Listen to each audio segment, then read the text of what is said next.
بسم اللہ الرحمن الرحیم۔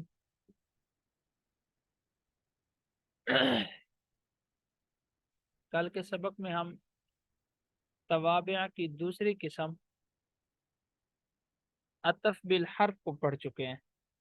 اس میں عطف بالحرف کی ہم نے تعریف پڑھی تھی، پھر اس کے بعد عطف بالحرف کا ایک دوسرا نام پڑھا تھا، اور تیسرے نمبر پہ عطف بالحرف کا ایک ضابطہ اور قاعدہ پڑھا تھا۔ آج ہمارا سبق شروع ہوگا وَإِذَا عُطِفَ، اور جب عطف کیا جائے، وَإِذَا عُطِفَ، اور جب عطف کیا جائے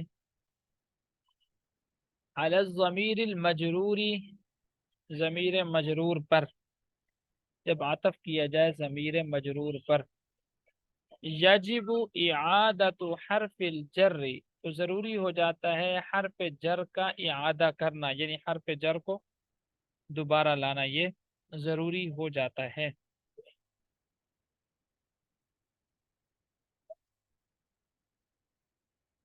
مررت نحو، جیسے مررت بک و بزید، میں گزرا آپ کے اور زید کے پاس سے۔ اب اس میں دیکھیں، اس میں ظاہر کا عطف ہو رہا ہے کاف ضمیر مجرور پر، یہ کاف ضمیر مجرور ہے، اس پر عطف ہو رہا ہے زید اسم ظاہر کا۔ تو اس سے متعلق ابھی آپ نے ترجمے میں ضابطہ پڑھا ہے، آسان سے ضابطے کو، مشکل نہیں ہے۔ وہ ضابطہ یہ ہے کہ جب آپ ضمیر مجرور پر اسم ظاہر کا عطف کریں تو ضروری ہے کہ اسم ظاہر سے پہلے حرف جر کو دوبارہ لے کر آئیں۔ پہلے تو آپ ضمیر مجرور سے پہلے لے کر آتے ہیں نا، اس کے بعد جو اسم ظاہر آئے گا، اسم ظاہر سے بھی پہلے کیا لے کر آئیں؟ حرف جر کو لے کر آئیں۔ اس کو مثال سے سمجھیں، جیسے مررت بک و بزید، اب اس مثال میں آپ کو اچھے سے نظر آ رہا ہے کہ بیکا کی کاف ضمیر، یہ ضمیر مجرور متصل ہے، اس کے اوپر آپ عطف کر رہے ہیں زید کا، جیسے مطلب مررت بیکا و زیدن، اصل میں ایسے تھا۔ یہ جو با ہے، اس با کا اعادہ کرنا یہاں پر ضروری ہے۔ ضابطہ اور قاعدہ کیا ہے کہ جب ضمیر مجرور متصل پر اسم ظاہر کا عطف کیا جائے تو ضمیر مجرور سے پہلے جو حرف عطف ہوگا وہی حرف عطف آپ اسم ظاہر سے پہلے بھی لے کر آئیں گے۔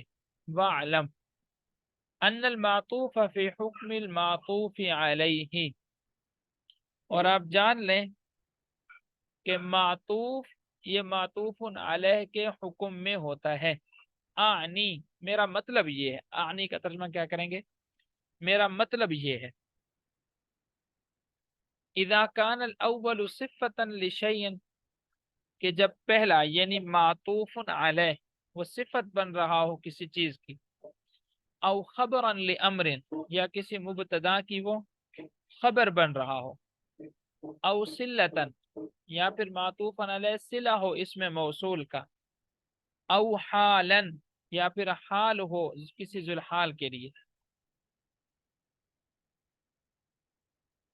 فثانی کذالک ایضا، تو دوسرا یعنی تابع جو ہے، جو معطوف ہے، وہ بھی اسی طرح ہوگا۔ وعلم، اب یہاں سے مصنف رحمۃ اللہ علیہ ایک فائدہ بیان فرما رہے ہیں۔ وعلم کے بعد ہمیشہ فائدہ ذکر کیا جاتا ہے۔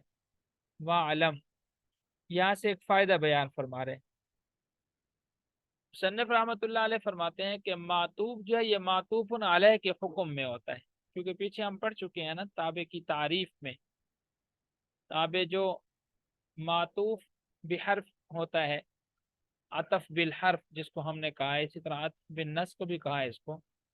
اس کی تعریف میں ہم نے کیا پڑھا تھا کہ یہ ایک ایسا تابع ہوتا ہے کہ اس میں اس چیز کی نسبت کی جاتی ہے جو اس کے مطبوع کی طرف نسبت کی جاتی ہے، اور اس نسبت سے دونوں مقصود ہوتے ہیں۔ مطلب کیا تھا اس کا کہ دونوں کا حکم ایک ہی ہوگا۔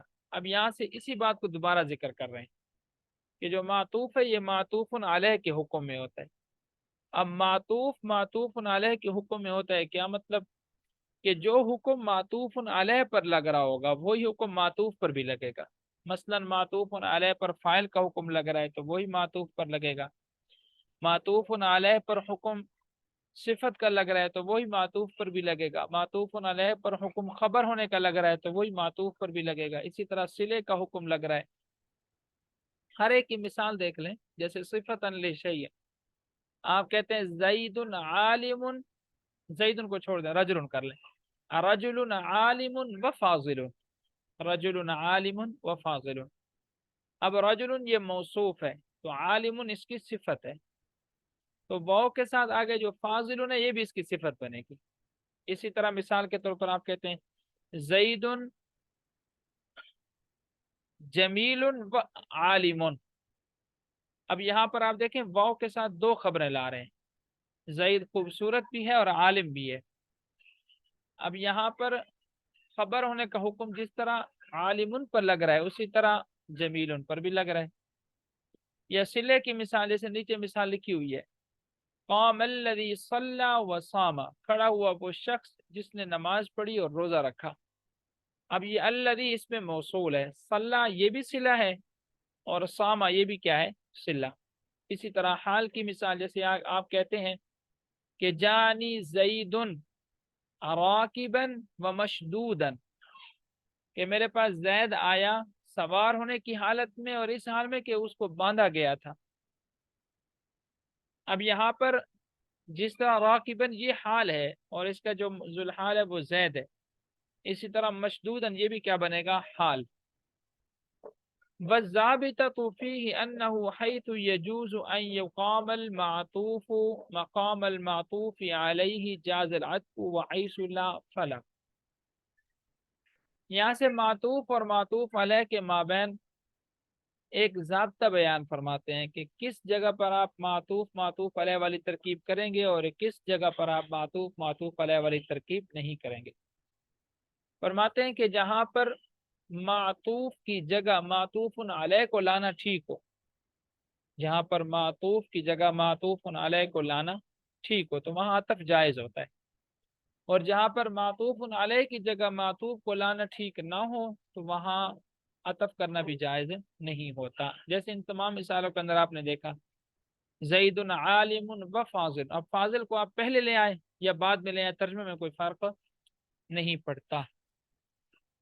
والضابطۃ فی، اور ضابطہ اس میں یہ ہے کہ انہ حیث یجوز، بے شک جہاں پر جائز ہو، ان یقام المعطوف مقام المعطوف علیہ، کہ قائم مقام ہو جائے معطوف معطوف علیہ کے تو جاز العطف عطف جائز ہو جاتا ہے۔ وحیث لا، اور جہاں پر ایسا نہ ہو یعنی آپ ایک دوسرے کی جگہ تبدیل نہ کر سکیں، فلا، تو وہاں پر عطف بھی جائز نہیں ہوتا۔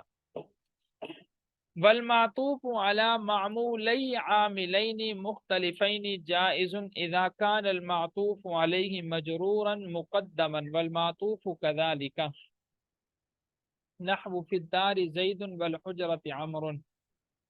وفي هذه المسألة مذهبان آخران وهما أن يجوز مطلقا عند الفراء ولا يجوز مطلقا عند سيبويه۔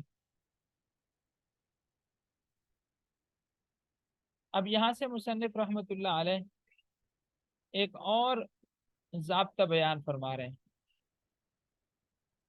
کہ دو مختلف عاملوں کے دو مختلف معمولوں پر آیا عطف جائز ہے یا نہیں ہے۔ دو مختلف عاملوں کے دو مختلف معمولوں پر، یعنی عامل بھی دو ہیں اور معمول بھی دو ہیں، عامل بھی دو ہیں اور معمول بھی کتنے ہیں، دو۔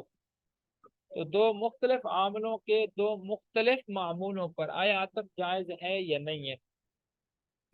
تو مصنف رحمۃ اللہ علیہ فرماتے ہیں کہ دو مختلف عاملوں کے دو مختلف معمولوں پر عطف کے جائز ہونے کی تین صورتیں ہیں۔ ایک صورت تو ہے کہ یہ جائز ہی نہیں ہے، اور یہ امام سیبوی رحمۃ اللہ علیہ کا مذہب ہے، اور ایک صورت یہ ہے کہ یہ جائز ہے بغیر کسی شرط کے، کہ دو مختلف عاملوں کے دو مختلف معمولوں کا ایک دوسرے پر کیا کر دیا جائے، عطف کر دیا جائے، مطلقاً جائز ہے، کوئی اس میں شرط نہیں ہے۔ جیسے یہ امام فرا کا مذہب ہے۔ اور تیسرا مذہب ہے جمہور نحویین کا۔ جمہور نحویین کہتے ہیں کہ دو مختلف عاملوں کے دو مختلف معمولوں کا عطف جائز تو ہے لیکن اس کے لیے ایک شرط ہے، اور وہ شرط یہ ہے کہ معطوف علیہ مجرور مقدم ہو، اسی طرح معطوف بھی مجرور مقدم ہو۔